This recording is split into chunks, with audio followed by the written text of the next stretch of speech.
मानसोपचार तज्ञ म्हणजे वेड्यांचे डॉक्टर असं नाहीये. मानसोपचार तज्ञाची ट्रीटमेंट ही शहाण्यांना जास्त लागते, कारण की शहाण्यांमधले प्रॉब्लेम्स हे जास्त असतात. डिप्रेशन म्हणजे मनात उदास वाटणं. त्या व्यक्तीला दिवसभरातल्या 24 तासांपैकी जास्तीत जास्त वेळ उदास आणि निराश वाटत असतं. पहिली स्टेप म्हणजे तो व्यक्ती एकटा राहतो, जास्त लोकांमध्ये मिक्सअप होत नाहीये. पालकांनी सगळ्यात पहिल्यांदा लक्षात ठेवावी की संवाद साधा, सल्ला देऊ नका. म्हणजे कंपॅरिझन एक तर करू नका, कारण प्रत्येक मुलाची टॅलेंट वेगळी असते. सारखं करेक्ट नका करू, कनेक्ट करा, एक बॉन्ड तयार करा, मग डिसिप्लिन करा. म्हणजे रील्समध्ये जे बघतात तेच खरं आहे असं बऱ्याच मुलांना वाटतं. ऍक्च्युली रील्सच्या मागे काय चालू आहे ते कोणालाच माहिती नसतं. नमस्कार, मी जया महाजन. आजच्या आपल्या कल्पवृक्ष सृजनाचा या पॉडकास्टमध्ये तुमच्या सर्वांचं मनापासून स्वागत करते. आजचा विषय तसा आपल्या प्रत्येकाच्या घरातील जिव्हाळ्याचा विषय आहे, कारण आज आपण वयात येणारी मुलं किंवा किशोरवयीन मुलं, मोबाईल आणि सोशल मीडिया या विषयांवर सविस्तर चर्चा करणार आहोत. तर किशोरवयीन मुलं म्हटलं म्हणजे एक वादळाचा काळ असतो आणि त्या वादळाच्या काळामध्ये त्यांचा हात घट्ट धरून ठेवण्याची जबाबदारी ही सर्वस्वी पालकांची असते, असं मला तरी वाटतं. तर आपला मुलगा हा ऑनलाईन ॲक्टिव्ह दिसतोय, पण तो खरोखर जीवनामध्ये त्याच्या तेवढा आनंदी आणि समाधानी आहे का, हे पण आपल्याला जाणून घेण्याचं असतं.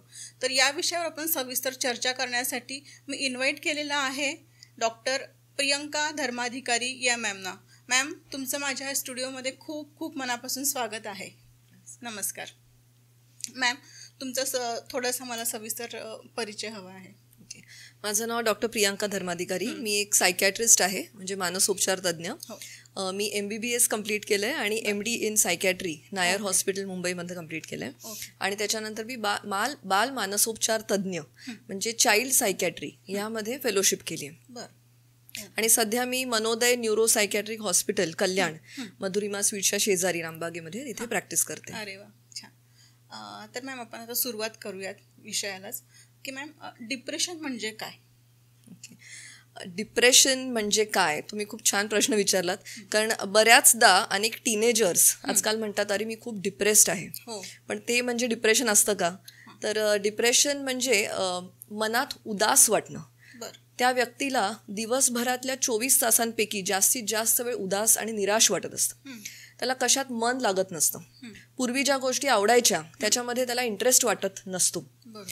आणि त्याचबरोबर निराश वाटणं, कशात मन न लागणं, अगदी पिक्चर बघायला जाणं किंवा पुस्तकं वाचणं, इतर मुलांशी बोलणं, हे सुद्धा त्याला नकोसं वाटायला लागतं. त्याचबरोबर मनात नकारात्मक विचार येत असतात. पुढील आयुष्याबद्दल होप किंवा आशा ही वाटत नसते. आणि अनेकदा या व्यक्तींना काहीच करायची इच्छा होत नाही, त्यांचं कॉन्सन्ट्रेशन अभ्यासात होत नाही, त्यांची झोप व्यवस्थित होत नाही, त्यांना जेवण जात नाही किंवा कधी कधी अति झोप लागते. आणि कामामध्ये सुद्धा त्यांच्या व्यत्यय येतं. त्यांचं फंक्शनिंग ज्याला आपण म्हणतो, कार्यक्षमता ही डिस्टर्ब होते. आणि कधी कधी आत्महत्येचे विचारही या व्यक्तीला येतात. आणि हे साधारण 2 आठवडे सलग राहणं गरजेचं आहे. त्यालाच आपण डिप्रेशन असं म्हणतो. आणि त्याच्यामध्ये त्या व्यक्तीची कार्यक्षमता ही खालावते. हे डिप्रेशन असतं. ओके. पण मॅडम, याची सुरुवात कशी होते? म्हणजे आम्ही कसं ओळखायचं की आता मुलगा डिप्रेशनमध्ये जातोय, किंवा त्याची स्टेप काय असते? पहिली स्टेप काय असू शकते? पहिली स्टेप म्हणजे तो व्यक्ती एकटा राहतो, जास्त लोकांमध्ये मिक्सअप होत नाहीये. पूर्वी ज्या गोष्टी आवडायच्या, मी म्हणलं तसं, एखाद्याला नृत्यकला आवडत असेल किंवा एखाद्याला चित्रकला आवडत असेल, त्यांनी आजकाल तेही करणं बंद केलंय. किंवा शाळेत जायची पण त्याला इच्छा होत नाही, शाळेतल्या मुलांशी बोलायची इच्छा होत नाही, फोन कॉल्स घेत नाहीये तो मुलगा, सतत मोबाईल समोर आहे, कम्प्युटरमध्येच डोकं घालून बसलेला आहे, त्याचा अभ्यासात लक्ष नाहीये. शाळेतनं कंप्लेंट येत आहेत की आता तो अभ्यासात मागे पडायला लागलाय.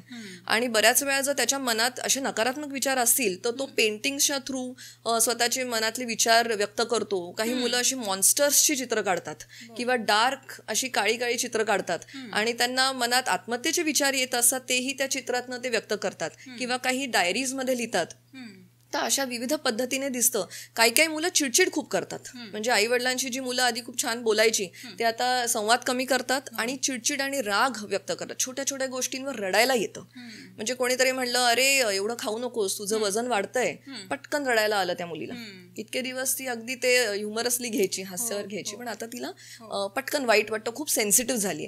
तशी लहान मुलांमध्ये आणि किशोरवयीन मुलांमध्ये लक्षणं थोडीशी वेगळी असतात, कारण ते स्वतःहून सांगत नाहीत. बरोबर. मग अशा वेळी पालकांची जबाबदारी काय असते, म्हणजे मुलांसोबत त्यांचं कम्युनिकेशन कसं असावं असं तुम्हाला वाटतंय?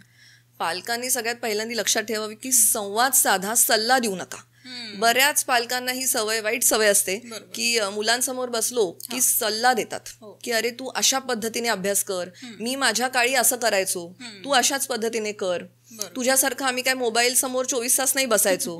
तर असा सल्ला देतात. म्हणजे जेव्हा त्यांना वाटतं की हा मुलगा अभ्यासात मागे पडतोय किंवा ह्या मुलाची तक्रार येते किंवा हा हवं तेवढा करत नाहीये, एफर्ट्स घेत नाहीये, तेव्हा त्यांचं लेक्चरबाजी सुरू होते. तर आम्ही युजली सांगतो की ऐका, ओके, लिसन, आणि हे नॉन जजमेंटल असावं. म्हणजे तो मुलगा तुम्हाला जे सांगतोय त्याला जज नका करू. एक किस्सा मी तुम्हाला सांगते. एक लहान म्हणजे साधारण 12-13 वर्षाचा मुलगा होता. तो शाळेतनं जेव्हा यायचा तेव्हा आई वडिलांशी सगळं शेअर करायची त्याची इच्छा असायची, पण आई वडील कामात असतात, त्यांना बऱ्याच वेळ नसतो. IT सेक्टरमध्ये होते आई वडील, आणि त्या मुलाला जेव्हा इच्छा व्हायची तेव्हा ते अवेलेबल नसायचे. मग तो काय करायचं, मग ऑनलाईन चॅटिंग त्यांनी सुरू केलं. शाळेमध्ये काही प्रॉब्लेम्स यायला लागले होते, त्याला अभ्यासात तो मागे पडायला लागला होता, त्याला बुलिंग व्हायचं, म्हणजे मुलं त्याला चिडवायची, त्याच्या वजनावरनं, तो चष्मा घालायचा, त्याच्यावरनं छोट्या छोट्या गोष्टींवरनं चिडवायची. पण हा मुलगा हा डिप्रेशनमध्ये स्लिप होत होता. म्हणजे त्याला छोट्या छोट्या गोष्टी, मी म्हणलं तसं, पटकन मनाला लागायला लागल्या होत्या. आणि ह्याच्यामध्ये मेंदूमध्ये रासायनिक बदल होत असतात डिप्रेशनमध्ये एंटर करतात. म्हणजे जसं डिप्रेशनची स्टेज येते तसं केमिकल चेंजेस होत असतात. त्यामुळे त्याच्या मनात सतत ऑटोमॅटिकली नकारात्मक विचार येतात की मी गुड फॉर नथिंग आहे, माझ्यावर कोणीच प्रेम करत नाही, आई वडिलांना माझ्यासाठी वेळ नसतो, मी कशातच चांगला नाहीये. मग तो अभ्यासात पण थोडा थोडा मागे पडायला लागला होता, त्याला अभ्यास अवघड वाटायचा. आणि एक दिवस आई वडिलांना त्यांनी सांगण्याचा प्रयत्न केला की मला नकोसं झालंय जीवन, मला जगायची इच्छाच होत नाहीये.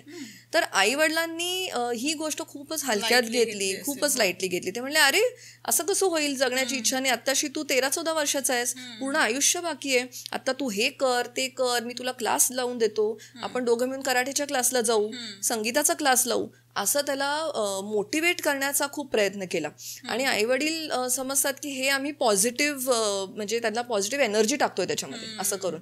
पण ऍक्च्युली त्या मुलाला वेगळंच काहीतरी सांगायचं होतं, त्याला कशात आनंद वाटत नव्हता. आणि मग शेवटी त्यांनी हे कशात तरी शेअर केलं ChatGPTवर किंवा ऑनलाईन चॅटिंगमधनं की मी काय करू, मला काही मार्ग सापडत नाहीये. आणि अनफॉर्च्युनेटली त्यांनी सुसाईड अटेम्प्ट केला.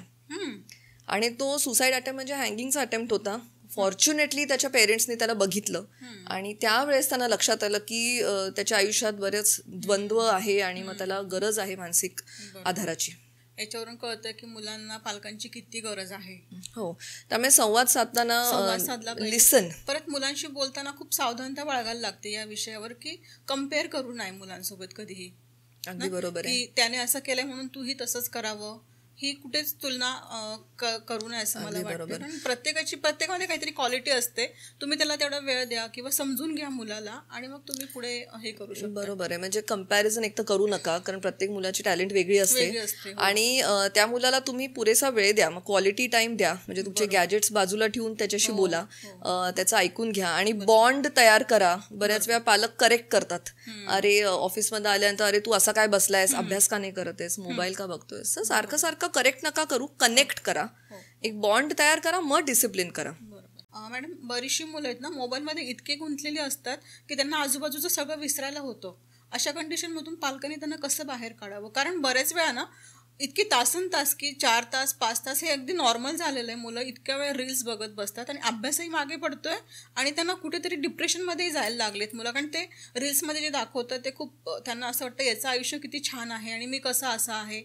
तर ते स्वतःच कुठेतरी या गोष्टीमुळे पण डिप्रेशनमध्ये जाऊ शकतात का, असं मला विचारायचं आहे. म्हणजे रील्समध्ये जे बघतात तेच खरं आहे असं बऱ्याच मुलांना वाटतं. ऍक्च्युली रील्सच्या मागे काय चालू आहे ते कोणालाच माहिती नसतं.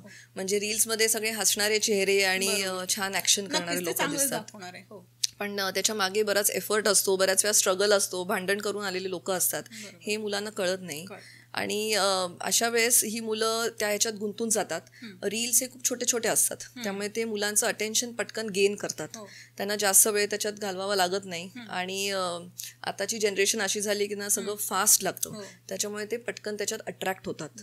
त्याचबरोबर मोबाईलमध्ये जे गेम्स असतात त्याच्यामध्ये सुद्धा मुलं तासन तास तुम्ही म्हणलात तसं बसतात, कारण त्याच्यामध्ये मेंदूमध्ये डोपामिन नावाचं केमिकल असतं, ते रिलीज होतं.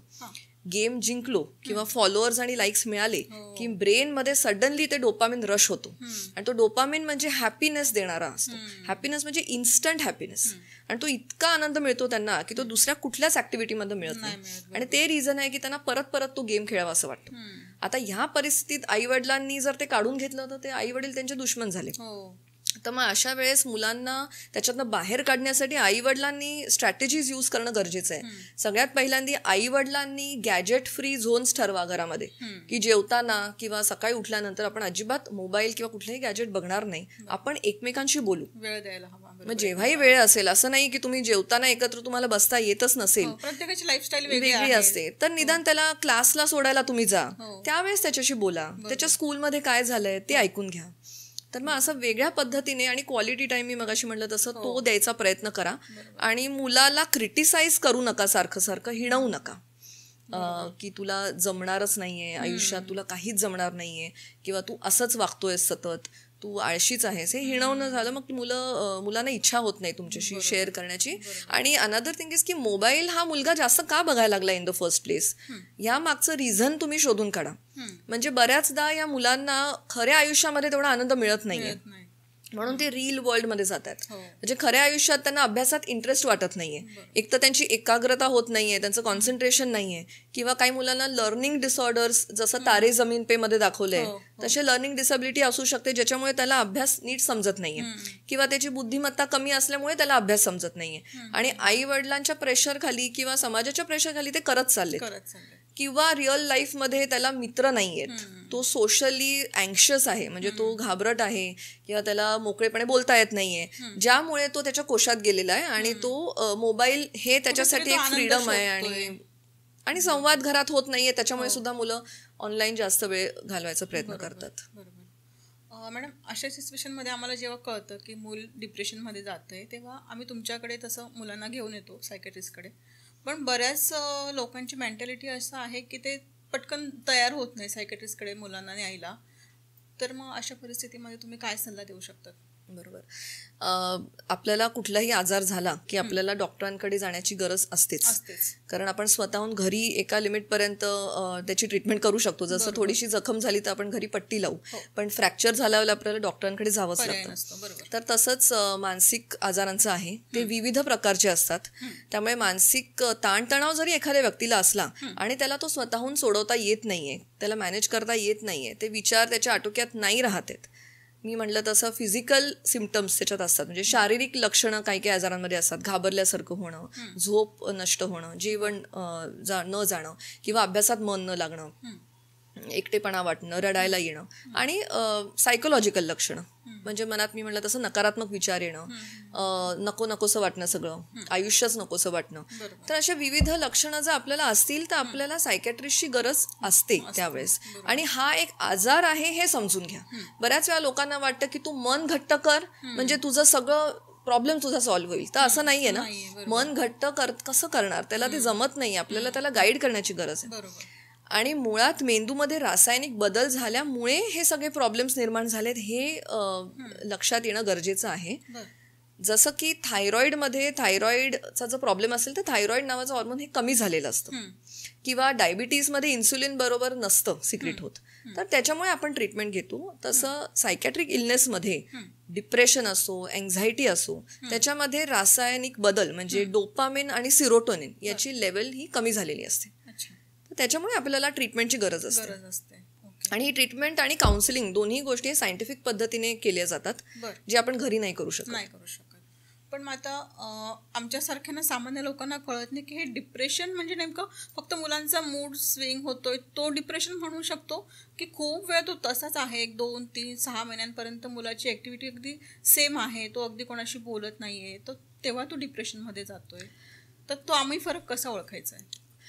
काही मुलांना मूड चेंजेस होतात. जसं एखादा किशोरवयीन मुलगा असेल, त्याला हॉर्मोन्स जसे जसे बदलायला लागतात तसं रिबेलियसनेस येतो. म्हणजे मला हवं तेच मी करणार, मी तुमचं ऐकणार नाही, मी तुमचं काय ऐकू, अशी चिडचिड व्यक्त करणं हे अधूनमधून होत असेल तर ठीक आहे. किंवा एखाद्याचं ब्रेकअप झालंय किंवा रिलेशनशिप प्रॉब्लेम्स काही झालेले आहेत ज्याच्यामुळे त्याला थोडंसं निराश वाटतंय आणि ते 2-3 दिवस आहे आणि मग हळूहळू तो कोपअप करतोय, तर त्याला आपण डिप्रेशनमध्ये गेला असं नाही म्हणणार. तर डिप्रेशनमध्ये मी म्हटलं तसं 2 आठवड्यांसाठी दिवसासाठी त्याला ही लक्षणं सतत दिसत आहेत त्याला आपण डिप्रेशन म्हणतो. अर्थात एखाद्याला जर मायनर कंप्लेंट्स असतील म्हणजे ॲडजस्ट करायला प्रॉब्लेम येतोय करंट सिच्युएशन बरोबर, जसं ब्रेकअप किंवा ऑफिसमधनं काढून टाकलंय किंवा भांडणं झाली आहेत, तर त्या गोष्टीशी डील करायला जरी प्रॉब्लेम येत असेल तरी त्याला मानसोपचाराची गरज असते आणि त्याचा फायदा होतो. म्हणजे काउन्सिलिंग आपण अशा कंडिशन्समध्ये करतो आणि जास्त मोठा प्रॉब्लेम असेल तर आपण औषधं चालू करतो.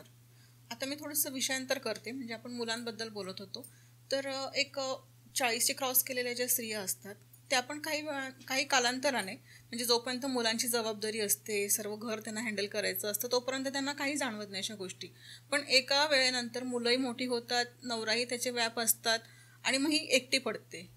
त्यावेळेस तिलाही असं वाटते की मी कुठेतरी डिप्रेशनमध्ये जाते की काय, कारण जगाशी संपर्क तुटलेला असतो, बऱ्याच कारणांमुळे ती एकाकी पडलेली असते. अशा वेळेस जर तिला कोणी सल्ला दिला की तू एखाद्या मानसोपचार तज्ज्ञाकडे जा, तर लिटरली त्यांचं असं म्हणणं असतं की मी वेड्यांच्या दवाखान्यात का जाऊ, अशी ही मेंटॅलिटी काही जणींची आहे. तर अशा स्थितीमध्ये तुम्ही त्यांना काय सल्ला द्याल?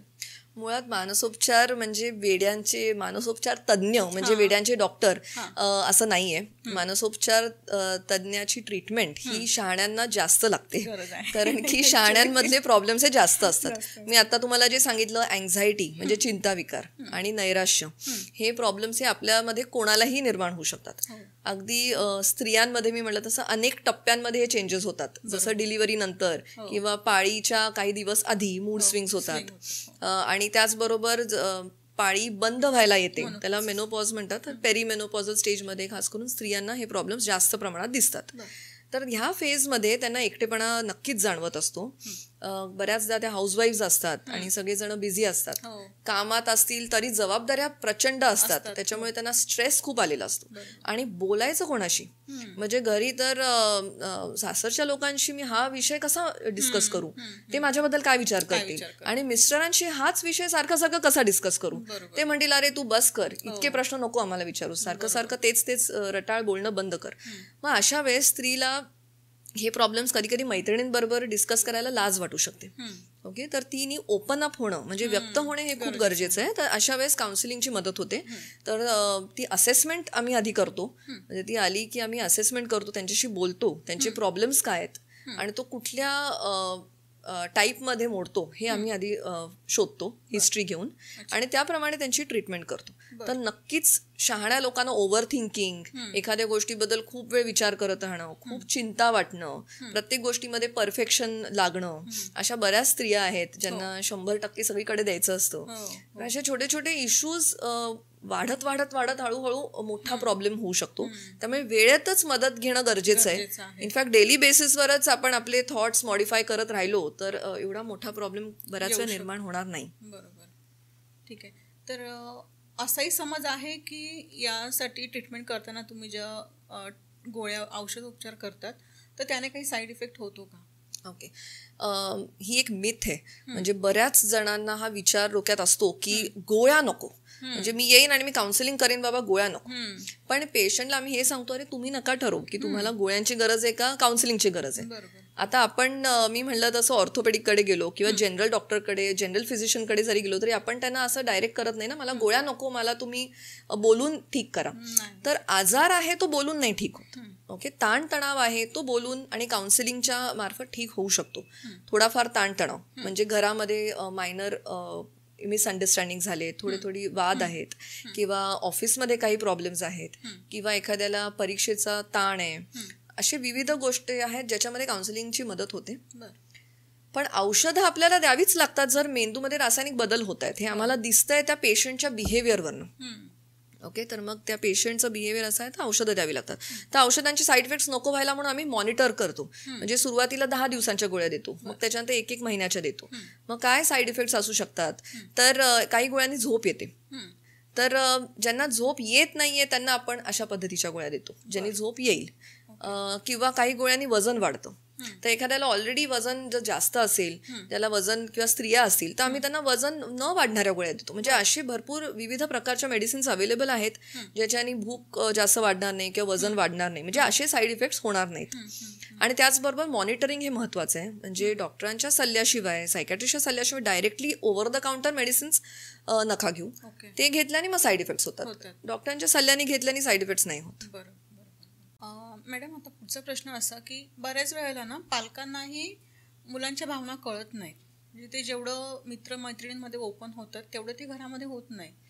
पण मग ते मित्रही काही दिवसांनी काहीतरी समजा बाहेर त्यांच्या मुलांचं ब्रेकअप झालेलं आहे, मुलांशी काहीतरी भांडण झालं आहे, अशा वेळेला ते पालकांशी तुटलेले असतात आणि बाहेरही मुलांशी तुटलेले असतात. मग जेव्हा मुलं डिप्रेशनमध्ये जातात, तर डिप्रेशन आणि मानसिक आरोग्य हे यांचं संतुलन ठेवण्यासाठी तुम्ही काय सल्ला द्याल पालकांना पण आणि मुलांना पण, इन जनरल? असं नाही की पालक आणि मुलं, असं बऱ्याच ठिकाणी होते की खूप डिप्रेशनमध्ये जातात, तर त्यांचं मानसिक आरोग्य चांगलं ठेवण्यासाठी तुम्ही काय सल्ला देऊ शकता? म्हणजे तुम्ही असं विचारताय की प्रिव्हेन्शन म्हणून काय करावं? म्हणजे डिप्रेशन नको व्हायला आपण काही काही गोष्टी आपल्या हातात असतात त्या आपण जरूर पाळाव्यात. डिप्रेशन होणार की नाही ते आपण सांगू शकणार नाही, ते अनेक गोष्टींवर अवलंबून आहे.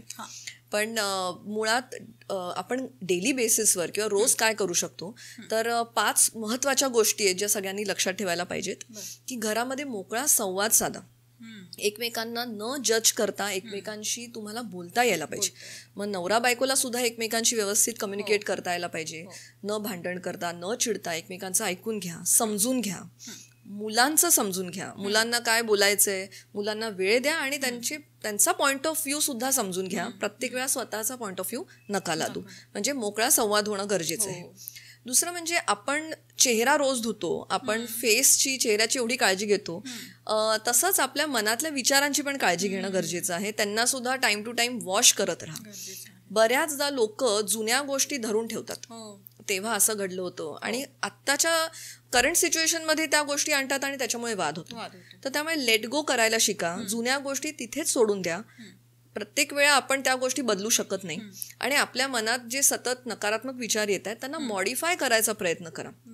म्हणजे थोड्याफार पद्धतीने चेंजेस आपण किती आणू शकतो तसे ते विचार थोडेसे चेंज करायचा प्रयत्न करायचा आपण स्वतः प्रयत्न केला पाहिजे. त्यानंतर स्वतःला एंगेज्ड ठेवणं, कुठल्या तरी चांगल्या गोष्टीमध्ये एंगेज करा स्वतःला.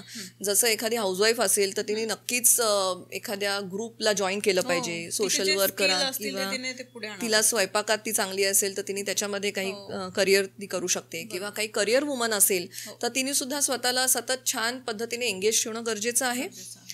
किंवा काही छंद त्यांना आवडत असतील, मी म्हणलं तसं नृत्य किंवा गाणं, तर ह्या गोष्टी रिलॅक्सेशन म्हणून करायला पाहिजेत.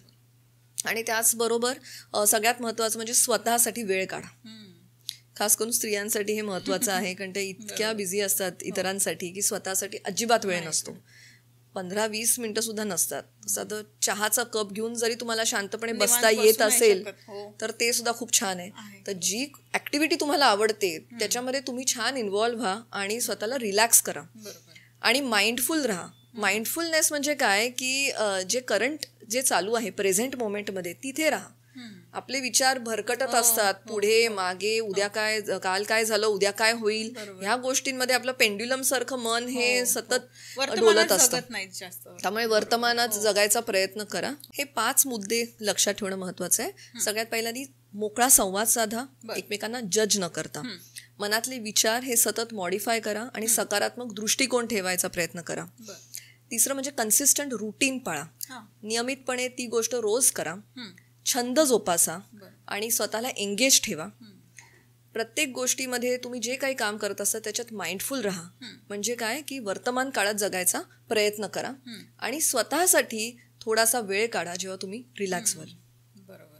स्त्रियांमध्ये पण बऱ्याच वेळेला काय होतं ना की जेव्हा सोशल मीडियावर ते बघतात कोणाची तरी एकदम परफेक्ट इमेज आहे, आयडियल लाईफ असं आपण जेव्हा बघतो तेव्हा त्यांच्या मनामध्ये एक न्यूनगंड तयार होतो आणि मग ते आपण वेगळ्याच दृष्टीने ते स्वतःबद्दल विचार करायला लागतात. तेव्हा तुम्ही त्यांना काय सजेस्ट कराल? सगळ्यात पहिल्यांदी आयडियल लाईफ ही कोणाचीच नसते. अगदी मुकेश अंबानीपासनं तुम्ही बघितलं तर कोणीही बघितलं तरी आपण आयडियल प्रत्येक व्यक्ती असूच शकत नाही. 100% सगळीकडे तो व्यक्ती परफेक्ट असूच शकत नाही. आपल्याला जे सोशल मीडियावर दिसतं ते फक्त त्याच्यातले पॉझिटिव्ह हायलाइट्स दिसतात. म्हणजे त्याच्यातले चांगले गुण तो व्यक्ती दाखवायचा प्रयत्न करतो. तो रडतोय, तो भांडतोय, त्याला वाईट वाटतंय, हे कशाला तो दाखवेल.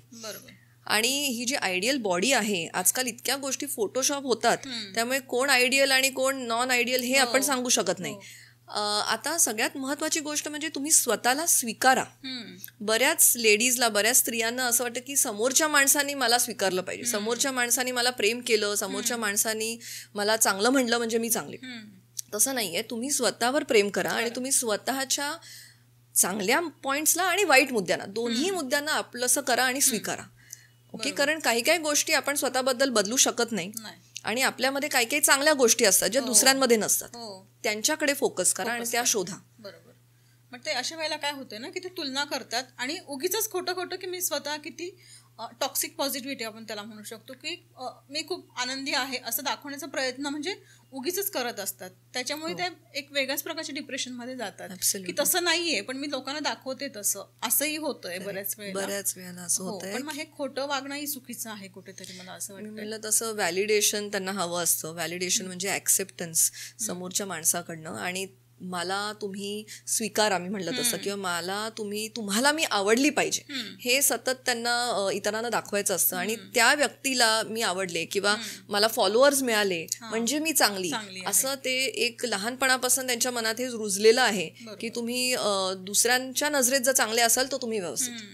तर त्याच्यामुळे त्यांना निराश वाटतं, कारण प्रत्येक वेळेला आपल्याला समोरचा माणूस स्वीकार करू शकत नाही. आणि इंस्टाग्रामवर वगैरे हे मग तशी इमेज दाखवण्याचा प्रयत्न करतात स्वतःला तात्पुरता आनंद देण्यासाठी. एक थोडक्यात अजून मला सांगाल की डिजिटल डिटॉक्स हा काय प्रकार आहे? डिटॉक्स हे फॅड आहे. म्हणजे आजकाल इतक्या प्रकारचे डिटॉक्स ड्रिंक्स निघालेत. तसंच डिजिटल डिटॉक्स सुद्धा हा एक नवीन शब्द आहे. आणि त्याच्यात मला असं वाटतं टाइम स्पेसिफिक डिटॉक्सिफिकेशन असणं गरजेचं आहे. ज्या गोष्टीचं व्यसन आहे त्याचंच आपण डिटॉक्स करतो ना. तर गॅजेट्सचं आजकाल आपल्याला जणू काही व्यसनच लागलेलं आहे. तर त्यामुळे ते थोड्या वेळासाठी आपल्यापासून लांब ठेवणं म्हणजे डिटॉक्स करणं. तर सकाळी 1 तास आणि रात्री झोपताना 1 तास जरी आपण या गॅजेट्सला लांब ठेवलं तरी बऱ्यापैकी आपल्या विचारांमध्ये बदल होतो आणि आपल्याला रिलॅक्स्ड वाटतं. कारण झोपताना ते विषय सतत इंटरनेट ऑन असतो, नवीन नवीन विषय आपण ऐकतो आणि आपल्याला त्याचा नाही म्हटलं तरी ताण येऊ शकतो किंवा एक्साइटमेंट येऊ शकते. म्हणून झोप डिस्टर्ब होते किंवा स्ट्रेस वाढतो आणि डिस्ट्रॅक्शन होतं. म्हणजे अभ्यासापासून मुलं दुसरीकडे लक्ष त्यांचं विचलित होतं. त्यामुळे जेव्हा शक्य आहे तेव्हा मोबाईलला तुमच्यापासून लांब ठेवा. जेव्हा तुम्ही महत्वाची कामं करत असता तेव्हा तरी तुम्ही डिटॉक्स करा स्वतःला. मॅक्सिमम टाइम म्हणजे तुमचा स्क्रीन टाइम कमी होईल. ओके. तसंच आता पुढे जाऊन विचारते की मुलांवर या मोबाईलचा काय परिणाम, दुष्परिणामच म्हणूयात आपण, काय होतो? हो. तर मोबाईलमध्ये लहान अनेक वेगवेगळ्या वयोगटातल्या मुलांवर मोबाईलचा वेगळा परिणाम होतो. अगदी लहान वयापासून आपण बघू की मूल जेव्हा बोलत सुद्धा नसतं तेव्हा सुद्धा आई वडिलांना काम असं म्हणून ते मोबाईल त्याच्या हातात देतात. ऍक्च्युली हे खरंच खूप चुकीचं आहे. खूपच चुकीचं आहे. पण आता ते एक साधन झालंय पेरेंट्ससाठी की मोबाईल पकड म्हणजे मी माझं काम करू शकतो. घरात न्यूक्लिअर फॅमिलीज आहेत, जास्त जॉईंट फॅमिलीज नसतात, मुलाकडे बघायला कोणी नसतं. मग तो मोबाईलमध्ये गुंतून जातो. ते कोकोमेलन आणि असे सगळे व्हिडिओज बघत राहतो आणि ती गाणी आपल्याला वाटतं छान व्हिडिओज ऐकतोय, गाणी ऐकतोय, पण त्याच्यामुळे काय होतं ना, एकतर्फी एंटरटेनमेंट होतीये फक्त. त्याच्या मेंदूला चालना मिळत नाहीये. त्याच्यामुळे त्याच्या स्पीचची डेव्हलपमेंट, त्याला स्पीच त्याचा डिले होऊ शकतो. म्हणजे जो मुलगा साधारण 2 वर्षाच्या आत त्यांनी एक वाक्य बोललं पाहिजे पण तो नाही बोलू शकत आहे, 3 शब्द काय तो 1 शब्दही बोलू शकत नाही, असे अनेक पेशंट्स आमच्याकडे येतात की त्यांचं बोलणं हे डिले झालेलं आहे. त्याचबरोबर मेंदूमध्ये एक प्रकारचं वायरिंग असतं. तर सारखे हे रील्स किंवा हे फास्ट मुव्हिंग व्हिडिओज किंवा हे एकदम अट्रॅक्टिव्ह व्हिडिओज जेव्हा आपल्या समोर येतात तेव्हा काय होतं, ते वायरिंग बदलत राहतं, फास्ट होत जातं. त्यामुळे त्यांची पेशन्स लेवल कमी होते आणि पेशन्स कमी झाल्यामुळे ही मुलं चंचल होतात. म्हणजे त्यांना स्थिरता राहत नाही. मग ते एका ऍक्टिव्हिटीमध्ये जास्त वेळ फोकस करू शकत नाहीत. त्यांना पटकन चेंजेस लागतात. त्यांना इम्पल्स कंट्रोलचा प्रॉब्लेम येतो. म्हणजे त्यांना राग पटकन येतो, पटकन रिॲक्ट करतात. तर हा एक प्रॉब्लेम, त्याला ADHD म्हणजे attention deficit hyper activity disorder, हा जो प्रॉब्लेम आहे हा मुलांमध्ये वाढत चाललाय आणि त्याचं वन ऑफ द रिझन्स की ते स्क्रीनला लवकर एक्सपोज झालेले आहेत. जसं तुम्ही मुलं मोठी होतात तेव्हा जर स्क्रीन टाइम त्यांचा जास्त असेल तर रिअल वर्ल्डमध्ये म्हणजे खऱ्या आयुष्यामध्ये जे मित्र त्यांनी बनवले पाहिजेत किंवा मैदानी खेळ खेळले पाहिजेत ते होत नाही. फिजिकली सुद्धा त्यांची बॉडी व्यवस्थित डेव्हलप होत नाही आणि सायकोलॉजिकली काय होतं की ते एकटे एकटे राहतात, अँक्शस होतात, सोशली मिक्स नाही होत. आणि जसं मूल मोठं होतं तसं ज्या पद्धतीचे गेम्स तो खेळतो त्याच्यामध्ये प्रचंड प्रमाणात डोपामिन जे केमिकल असतं ते रिलीज होत असतं मेंदूमध्ये. त्यामुळे एका प्रकारचं व्यसन लागतं त्या मुलाला की ते केमिकल इतकं छान आपल्याला फील करून देतं की आपल्याला दुसरी कुठलीच ऍक्टिव्हिटी म्हणजे मैदानी खेळ असो, मित्रांशी बोलणं असो, पेंटिंग असो, काहीच आवडत नाही. फक्त तो गेम आपल्या डोक्यावर लिटरली कब्जा करून असतो. आणि तोच गेम खेळल्यावर आणि तेच लाईक्स मिळाल्यावर किंवा तो विक्ट्री मिळाला, जिंकलो मी तो गेम, तर मला आनंद मिळणार. तर हे झाल्यामुळे काय होतं, जर आईवडिलांनी मोबाईल बंद केला अचानक तर ती मुलं ॲग्रेसिव्ह, हिंसक होतात. आणि असे केसेस झालेले आहेत ज्याच्यामुळे मुलांनी आईला मारलेलं आहे. हा मोबाईल अचानक तिने काढून घेतल्यानंतर मुलांनी आईवर वार केलाय. आमच्याकडे असे पेशंट 14-15 वर्षाची मुलं आहेत आणि भयानक ॲग्रेसिव्ह आणि हिंसक, व्हायलेंट. आई वडील पळून जातात मुलांपासून लांब, इतके ते व्हायलेंट होत असतात. तर हा सगळा प्रकार मोबाईल ॲडिक्शनचा वाढलेला आहे. जसं आपण म्हणतो की लहान बाळ असेल 1 वर्षापासून 7 वर्षापर्यंत त्याची जी मेंटली ग्रोथ असते ती खूप म्हणजे प्रत्येक गोष्टी ते खूप लवकर कॅच करतात. आणि अशाच वेळेला जेव्हा तुम्ही त्याला स्क्रीन देताय तर आपण रील्स स्क्रॉल करतानाही बघतोय की एखादी भावपूर्ण श्रद्धांजलीची पोस्ट गेली म्हणजे खूप दुःख होतं एखाद्याला आणि लगेच एखादी बर्थडेची पोस्ट असते, एखादी खूप हॅप्पी आणि एकदम सॅड, तर त्याच्यावर पण काहीतरी मेंटली त्यांचा परिणाम होतच असेल ना मॅडम. लहान मुलं असू दे किंवा आपल्यासारख्यांनाही त्या गोष्टींचा काहीतरी परिणाम होतच असेल नाही का? हो अगदी. म्हणजे सगळं एंटरटेनमेंट झालेलं आहे आजकाल. कुठल्याही गोष्टीच्या खोलात कोणाला शिरायचं नाहीये, सगळं सुपरफिशियल. म्हणजे हे इमोशन्स सगळे सुपरफिशियल झालेले. आपल्या भावना स्टेटसला ठेवताना कोणी भावपूर्ण श्रद्धांजली ठेवतंय, लगेचच एखादी लग्नाचा खूप छान असं डान्स वगैरे टाकतायत, तर कुठे म्हणजे भावना कुठे उरलेलीच नाहीये तसं म्हटलं तर. भावना शून्य झालेच, असंच झालंय. कारण की इमोशन्स फील नाही होत. एखाद्याने इमोशनल मेसेज फेसबुकवर किंवा इंस्टाग्रामवर टाकलाय तरी तो एंटरटेनमेंट पर्पजसाठी आहे असं करून आपण तो सोडून देतो. बरं त्या व्यक्तीला स्वतःहून कॉल करा, त्याच्याशी बोला, तुझ्या आयुष्यात काय चाललंय, तू असा का मेसेज म्हणजे असं पोस्ट केलंयस तू कोट, हे आपण विचारत नाही. त्यामुळे खऱ्या आयुष्यातले संवाद फोन करण्यापेक्षा त्यांना फक्त मेसेज, बर्थडेचाही मेसेज असेल किंवा काय असेल तर ते स्क्रीनशॉट टाकून त्यांना असं दाखवतात की मी किती श्रीमंत आहे, पण ते रिअल नाहीये. अगदी सेलिब्रिटीजचे सुसाईड्स बद्दल तुम्ही ऐकलेलं आहे. अनेक सेलिब्रिटीजनी सुसाईड करण्याच्या आधी इंस्टाग्रामवर आणि फेसबुकवर काही असे क्रिप्टिक मेसेजेस असे टाकले होते, म्हणजे असं वेगळेच काहीतरी अर्थ असणारे मेसेजेस पोस्ट केले होते. आणि त्याच्याकडे बऱ्याच पब्लिकनी जनरल कोणीतरी असं टाकतंय असं सोडून दिलं. अगदी त्यांच्या जवळच्या लोकांनी सुद्धा त्यांना कॉल नाही केला त्यावेळेस. त्यामुळे मग एंटरटेनमेंट आणि तुम्ही म्हणला तसं भावना काय असतात याच्याकडे आता आपण फोकस न करता आपल्या आयुष्यात खूप बिझी झालेलो आहे. खरंच आहे. गावखेड्यामध्ये म्हणा किंवा शहरामध्येही बऱ्याच प्रमाणात ही गोष्ट होतीये की डिप्रेशनमध्ये जात आहे, पण ते तुमच्याकडे आणण्यापेक्षा ते काय करतायत की गावामध्ये बुवा आबाजी हे प्रकार खूप अजूनही चालत आहेत, तर ते तिकडे घेऊन जातात. तर त्याबद्दल तुम्हाला काय बोलायचं आहे? अजूनही आमच्याकडे येणारे पेशंट सुद्धा बाबा बुवांकडे जाऊन आलेले असतात. म्हणजे तिकडे लाखो रुपये त्यांचे खर्च झालेले असतात. आणि हा आजार काय असा बाह्य गोष्टींमुळे होणारा आजार नाहीये, हा इंटरनल आहे. हा मेंदूच्या आतला प्रॉब्लेम आहे. त्यामुळे तो बाहेरी उपाय करून कसा काय सोडवता येईल. तर त्यामुळे मेंदूच्या आत मी म्हटलं तसं डोपामिन इम्बॅलन्स झाल्यामुळे स्किझोफ्रेनिया, ज्याच्यामध्ये त्या व्यक्तीला संशय वाटतो लोकांविषयी, भास होत असतात, कानामध्ये आवाज येत असतात, असाही संशय वाटतो की कोणी माझ्यावर काहीतरी केलेलं आहे किंवा माझ्या मागावर कोणी आहे. आणि हे असं जेव्हा पेशंट बोलतो तेव्हा लोकांना वाटतं अरे हा बाबा बुवांकडे घेऊन जाऊ, हा असं काहीतरी वरचं काहीतरी आहे, बाहेरचं काहीतरी आहे असं त्यांना वाटतं आणि त्यांच्याकडे घेऊन जातात. तर बाबा बुवांकडे जाणं अजिबात गरजेचं नाहीये, कारण हा आजार आहे, याला ट्रीटमेंटची गरज आहे, याला औषधोपचारांचीच गरज आहे. खास करून स्किझोफ्रेनिया तुम्ही ऐकलं असेल, हा एक गंभीर मानसिक आजार आहे. त्याचबरोबर बायपोलर डिसऑर्डर, ज्याच्यामध्ये प्रचंड मूड चेंजेस होत असतात, मग डिप्रेशन, अँझायटी आणि नशेचे विकार, हे सगळे जे आजार आहेत यांच्यासाठी औषधं अवेलेबल आहेत. छान औषधं आहेत ज्यांच्यावर भरपूर रिसर्च केलेला आहे आणि ती औषधं आपल्याला रोज घ्यायची असतात नियमितपणे काही कालावधीसाठी. एका पर्टिक्युलर त्याचा कोर्स असतो. ती रोज घेतल्यानंतर मेंदूमध्ये जे रासायनिक बदल झाले ते करेक्ट होतात आणि मेंदू स्वतःहून मग ते जे केमिकल्स आहेत ते सिंथेसाइज करायला लागतो. हळूहळू. तर अशा पद्धतीने आपण ते औषधं जर डेली बेसिसवर घेतली तर छान फरक पडतो. आणि मग काही दिवसांनी पेशंट जर जेव्हा स्टेबल असतो तेव्हा आम्ही काउन्सिलिंग सुद्धा चालू करतो त्या पेशंटबरोबर. त्याचबरोबर काही पेशंट्सला ज्यांना आत्महत्येचे विचार असतात किंवा ज्यांना भास खूप होत असतात किंवा जे औषधं घ्यायला तयारच नसतात अजिबात, तर तुम्ही त्यांना औषधं कसे देणार? मग आम्ही त्यांना ॲडमिटही करतो. मग ॲडमिट करून ट्रीटमेंट केली जाते आणि त्याच्यामध्ये इलेक्ट्रोकन्व्हल्सिव्ह थेरपी म्हणून सुद्धा एक प्रकार आहे ज्याच्याने सुद्धा छान फरक पडतो पेशंट्समध्ये. पण मग आता हे तुम्ही ॲडमिट केव्हा करता? जेव्हा त्यांची खूप लास्ट स्टेज असेल असं म्हणूयात आपण. लास्ट स्टेज असते म्हणजे बऱ्याच वेळा हे मानसोपचार तज्ञांकडे जायलाच तयार नसतात, तुम्ही म्हणलात तसं, की मला काय आजारच झालेला नाही असं त्या पेशंटला वाटत असतं. मग अशा वेळेस नातेवाईकच त्यांना घेऊन येतात, ते स्वतःहून येत नसतात. मग नातेवाईकांना कळतं की ह्याच्यामध्ये प्रॉब्लेम आहे, हा हिंसक झालाय, ह्याला भास होत आहेत, हा आत्महत्येचा प्रयत्न करतोय. मग ते बरोबर त्याला घेऊन येतात. मग आपण ऍडमिट करून त्यांना इंजेक्शन्सद्वारे ट्रीटमेंट सुरू करतो. पण जेव्हा अशी केस असेल की ऍडमिट करण्याची गरज नाहीये, पण मग तुम्ही घरीच त्यांना औषध उपचार देतायत, त्या परिस्थितीमध्ये थोडंसं काहीतरी त्याच्यामध्ये बदल झालेले असतात, तर मग ते घरच्यांनी त्याला कसं सपोर्ट करावं? पेशंटला सुद्धा आम्ही कसं त्याला सपोर्ट करावं किंवा कसं सांभाळावं? घरच्यांनी सगळ्यात पहिल्यांदा त्यांना रोज नियमितपणे स्वतः औषधं देणं गरजेचं आहे. बऱ्याच वेळा पेशंट्स तोंडात गोळ्या घालतात आणि गोळ्या घेतात आणि बाहेर थुंकून टाकतात, असंही होतं. तर त्यामुळे स्वतःहून तुम्ही त्यांना ती औषधं द्या. त्यांच्याकडे लक्ष ठेवा. त्यांना जास्त करून एकटं सोडू नका पहिल्या आठवड्यामध्ये ॲटलिस्ट.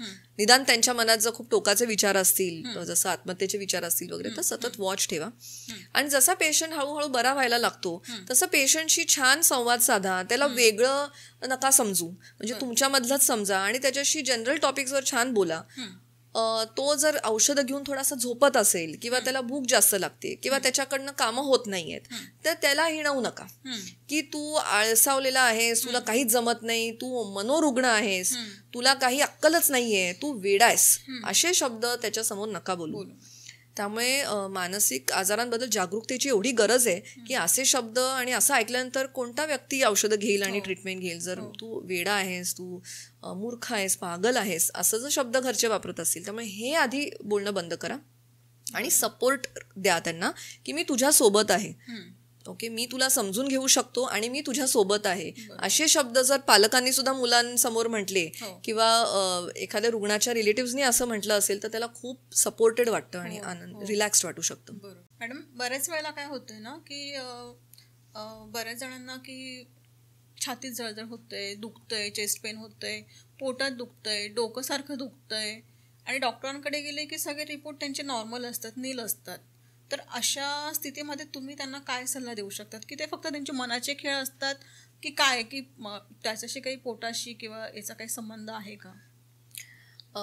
हे पेशंट्स बऱ्याचदा जनरल फिजिशियनकडे जातात किंवा कधी कधी हार्टच्या डॉक्टरांकडे जातात, कार्डिओलॉजिस्टकडे जातात, अनेकदा ते पोटाच्या डॉक्टरांकडे गेलेले असतात, कधी कधी ते न्यूरोलॉजिस्टकडे जातात. असे विविध डॉक्टरांकडे हे पेशंट्स जाऊन आलेले असतात. त्यांच्या अनेक तपासण्या त्यांच्या केलेल्या असतात आणि त्या सगळ्या नॉर्मल असतात, तुम्ही म्हणताय तसं. तर ह्या पेशंट्सला बऱ्याचदा अँझायटी डिसऑर्डर असतो. अँझायटी डिसऑर्डर किंवा डिप्रेशन. अँझायटी डिसऑर्डर म्हणजे चिंताविकार. तर हे पेशंट्स आमच्याकडे येतात, एवढी मोठी फाईल घेऊन येतात आणि त्यांना पाठवलं कोणी असं, त्या स्पेशलिस्टनी शेवटी पाठवलं असतं की तुम्हाला नक्कीच काहीतरी मानसिक त्रास आहे म्हणून तुम्हाला हा प्रॉब्लेम सतत उद्भवतोय आणि गोळ्या घेऊन सुद्धा तुम्हाला बरं वाटत नाहीये. म्हणजे पोटदुखीच्या गोळ्या किंवा डोकेदुखीच्या गोळ्या, अशा पेन किलर्स किती दिवस घेणार? तर त्याच्यासाठी ते जेव्हा आमच्याकडे येतात तेव्हा आम्ही त्यांची हिस्ट्री घेतो, आम्ही त्यांच्याशी बोलतो आणि त्यांचे प्रॉब्लेम्स काय आहेत ते आधी ॲसेस करतो. आणि ॲसेस केल्यानंतर त्यांचं काउन्सिलिंग सेशन्स चालू होतात, समुपदेशन. आणि त्याचबरोबर जर त्यांना अँझायटी असेल, म्हणजे चिंता विकार असेल किंवा त्यांना नैराश्य डेव्हलप होतंय अनेक वर्षांपासून, तर त्यांना तशा पद्धतीच्या गोळ्या चालू केल्या जातात आणि त्याच्यानंतर त्यांचं डोकं दुखणं बंद होतं, त्यांच्या पोटातला त्रास बंद होतो. तर हे कशामुळे होतं? तर अँझायटीची काही लक्षणं असतात, शारीरिक लक्षणं म्हणतो आपण त्याला. तर शारीरिक लक्षणं म्हणजे काय? घाबरल्यासारखं होणं, घसा कोरडा पडणं, भीती वाटणं, धडधड होणं छातीमध्ये, अगदी छाती दुखणं सुद्धा, तर किंवा एकदम मी गळून पडतोय की काय, माझा जीव जातोय की काय असं वाटणं, ज्याला पॅनिक अटॅक असं म्हणतात, पॅनिक डिसऑर्डर. तर ह्या व्यक्तींना कधी कधी परीक्षेच्या आधी असा पॅनिक अटॅक येऊ शकतो किंवा खूप गर्दी असेल तर तेव्हा त्यांना पॅनिक झाल्यासारखं होतं. तर हा अँझायटी डिसऑर्डरचा प्रकार आहे आणि याच्यात सुद्धा सिरोटोनिन नावाचं जे केमिकल आहे ते कमी झालेलं असतं ऍक्च्युली. आणि त्याच्यामुळे औषधांनी त्यांना फरक पडतो, काउन्सिलिंगने त्यांना फरक पडतो. तर हे छातीत दुखणं हे अँझायटीचं लक्षण असू शकतं. किंवा दुसऱ्या दिवशी परीक्षा आहे तर तेव्हा पोटात मुरडा येणं, किंवा इरिटेबल बॉवेल सिंड्रोम म्हणून एक प्रकार असतो, ज्याच्यात सतत लूज मोशन्स होत असतात त्या व्यक्तीला, किंवा सतत संडास कडक होत असते, ज्याला कॉन्स्टिपेशन होणं म्हणतात, किंवा त्याला महत्वाचं काही काम असेल तर सतत टॉयलेटला जावं लागतं. तर हे सगळे सुद्धा अँझायटीचेच प्रकार आहेत.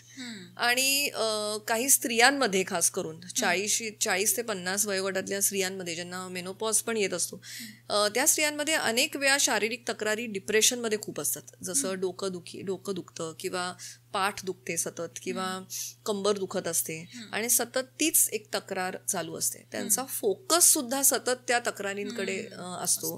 त्यांना इतर गोष्टींमध्ये त्यांचं मन लागत नसतं. मनात विचार असंख्य असतात, आणि त्या विचारांमुळे त्यांना टेन्शन हेडेक आम्ही म्हणतो, तर ते टेन्शन टाईप हेडेकची सुरुवात झालेली असते. त्यामुळे ह्या सगळ्या गोष्टींमध्ये त्यांनी व्यक्त होणं खूप गरजेचं असतं. ते व्यक्त झालेलेच नसतात कधी अनेक वर्ष, आणि नुसते फाईली त्यांच्या जमत जातात. तर त्यामुळे व्यक्त होऊन औषधं घेऊन त्यांना खूप बरं वाटतं. मॅडम, बऱ्याच वेळेला काय होतंय ना की असं पेशंट असेल आपल्या जवळपास किंवा अवतीभोवती, तर असे सल्ले दिले जातात की काही नाही, असं काही नसतं, तू जरा पॉझिटिव्ह थिंकिंग हे कर, मेडिटेशन कर, थोडंसं बाहेर जा, कुठेतरी फिरून ये, असे सल्ले देतात. पण ते त्याच्याने काही फरक पडणार आहे का त्या पेशंटला, की प्रॉपर ट्रीटमेंटनेच तुम्ही हे कराल? बेसिकली आपल्याला ज्या गोष्टीबद्दल माहीत नाहीये त्याबद्दल सल्ले देऊ नये. एखादा कम्प्युटरचा प्रॉब्लेम असेल तिथे जाऊन मी सल्ला देऊन काय उपयोग होणार आहे का? तर त्यामुळे त्या स्पेशलिस्टकडे जाऊनच तुम्ही त्याबद्दल तुमचे डाऊट्स क्लिअर करा. आमच्याकडे येणाऱ्या पेशंट्सला आजूबाजूचे शेजारी पाजारी राहणारे लोक सल्ले देतात की अरे तू या गोळ्या काय खातोयस, यांनी तुला खूप त्रास होणार आहे, तुला खूप साईड इफेक्ट्स येतील, बंद करून टाक. आणि हे मनाचे खेळ आहेत, तू स्वतः कंट्रोल कर. तर हे अतिशय चुकीचं आहे. हे काय तो स्वतःहून आणलेला प्रॉब्लेम नाही आहे, तो आपोआप निर्माण झालेला आहे. त्याच्या मेंदूमध्ये हा जेनेटिकली हा प्रॉब्लेम डेव्हलप होतो. कुठलाही आजार जो असतो तो आपोआप निर्माण होतो. बरोबर. आजार निर्माण होण्याच्या मागे 2 कारणं असतात, जेनेटिक आणि पर्यावरणामधले प्रॉब्लेम्स. या दोन्हीचं मिक्सचर म्हणजे हा प्रॉब्लेम निर्माण होणं असं असतं. म्हणजे दोन्हीचा एक इफेक्ट असतो ज्याच्यामुळे हा मानसिक आजार त्या व्यक्तीमध्ये निर्माण झालेला असतो. तर जो मेंदूमधला प्रॉब्लेम आहे तो बायोलॉजिकल प्रॉब्लेम आपण म्हणतो. तर हा बायोलॉजिकल प्रॉब्लेम जो आहे तो मुळात औषधांनी बरा होणार आहे. ओके. आणि त्याचबरोबर आजूबाजूला ज्या गोष्टी घडतात त्याच्यासाठी आपण मग काउन्सिलिंग करतो, किंवा ह्यांनी विचार कसे बदलायचे हे आपण करत असतो काउन्सिलिंगमध्ये. तर त्यामुळे योग्य ती ट्रीटमेंट त्यावेळेस घेणं आवश्यकच आहे.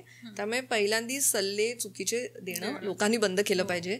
अगदी ज्या स्पेशालिटीबद्दल मला माहिती नाही त्या स्पेशालिटीबद्दल सुद्धा मी सल्ले देणं चुकीचं आहे. मॅडम, असं म्हटलं जातं ना, की म्हटलं जातं म्हणजे मला असं विचारायचं तुम्हाला की समजा हा डिप्रेशन हा एक आजारच म्हणूया आपण, तो जर वडिलांना असेल तर तो वंशाने मुलाला पण त्याच्यामध्ये होऊ शकतो का? हो, काही प्रमाणात चान्सेस असतात की हा आजार मुलामध्ये पण होऊ शकतो. म्हणजे प्रत्येक आजार हा थोड्याफार प्रमाणात अनुवंशिक असतो. अच्छा. हा, तर त्यामुळे प्रत्येकामध्ये ते वातावरण जरी किती पॉझिटिव्ह असेल आणि म्हणजे तो डिप्रेशनमध्ये नसेल तरी हा आजार कसा काय त्याला होऊ शकतो? म्हणजे की ऍक्च्युली आपल्या शरीरामध्ये जीन्स असतात, म्हणजे जे DNA असतं ना त्याच्यामध्ये जीन्स हे घटक असतात. तर ते घटक आपल्याला आपल्या आई वडिलांपासून मिळतात. त्याच्यामध्ये आपण कसं दिसतो, आपले केस कसे आहेत, आपली शरीरयष्टी, हे सगळं आपल्याला आई वडिलांकडनं मिळालेलं असतं. त्याचप्रमाणे आजार पण सुद्धा आपल्याला आई वडिलांकडनं येतात. तर मध्ये डायबिटीज असो, बीपीचा त्रास असो, तसंच मानसिक आजारांचा आहे. त्यामुळे शक्यता वाढते. एखाद्याच्या फॅमिलीमध्ये जर एखादा मानसिक आजार असेल तर त्याला होण्याची शक्यता थोडी जास्त असते. आपण लहानपणापासूनच काही काळजी केअर घेऊ शकतो, काळजी डेफिनेटली घेऊ शकतो. याच्याबद्दल आपण जर अवेअर असू तर आपण त्यांना तितकं छान त्यांचं संगोपन करणं, त्या आजाराची लक्षणं लवकर ओळखणं आणि लवकर ट्रीटमेंट सुद्धा घेणं किंवा लवकर काउन्सिलिंग सुरू करणं, म्हणजे तो प्रॉब्लेम खूप वाढणार नाही. आणि पर्यावरणातले बदल म्हणजे हेच की आपण त्यांच्याशी छान वागणं, एकमेकांना समजून घेणं, आणि त्याच्या मनात काही छोटे छोटे ताण असतील तर त्याला सोल्युशन शोधणं, किंवा त्याला काही अजून प्रॉब्लेम्स आहेत का याच्यामध्ये आपण त्यांना मदत करणं. मॅडम, तुम्ही आलात, स्टुडिओला भेट दिलीत, त्याच्यामुळे तुमचे मनापासून आभार मानते. आणि माझ्या व्ह्युअर्सनाही त्यांच्या आज खूप म्हणजे जे मनात प्रश्न होते त्यांच्याही ते बऱ्यापैकी आपण सॉल्व करण्याचा प्रयत्न केला आहे. तसंच अजून तुमचेही काही प्रश्न असतील तर तुम्ही कमेंट बॉक्समध्ये नक्की विचारा. मॅडमशी संपर्क करून किंवा मॅडम स्वतः तुमच्या प्रश्नांची उत्तरं देतील. आणि तुम्हाला मॅडमशी काही संपर्क करायचा असेल पर्सनली तर मॅमचा नंबर आणि त्यांचा ॲड्रेस मी डिस्क्रिप्शनमध्ये देणार आहे. तुम्ही जाऊन ते नक्की चेक करू शकतात. धन्यवाद.